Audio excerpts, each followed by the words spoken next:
Well, I got all the heavy stuff busted off and cleaned up, so now just get ready to strip it. Coming along pretty good, though.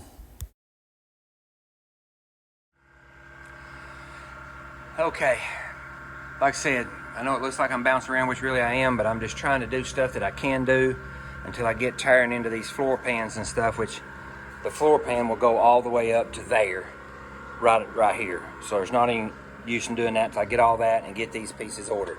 So I'm gonna get back here and get all this back here cleaned up to make sure that I don't need to order any panels back here for this.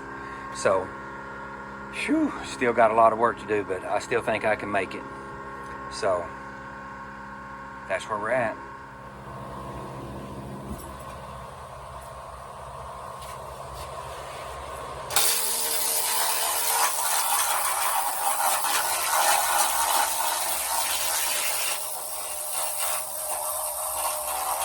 This little needle thing I bought is becoming the best tool that I've bought for this project.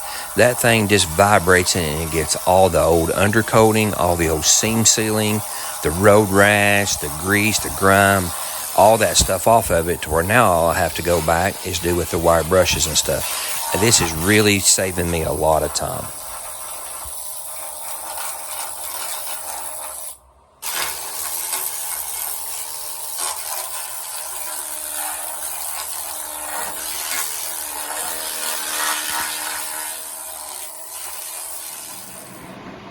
Well, the amount of work I done today is based on how much mess I made. You can see what all I got done. I took all that and busted all that old undercoating and road rash and grease and all that as much as I could on the sides of it. And man, this here has become my friend. That little dude right there, boys, that'll bust her up in there. All in there, got all that busted loose there, all that undercoat to eat off of that thing. Old car's still pretty solid. Not found anything really, super surprising. Got a couple of little places need to repair. Long in there, nothing big. So anyway, that's where we're at.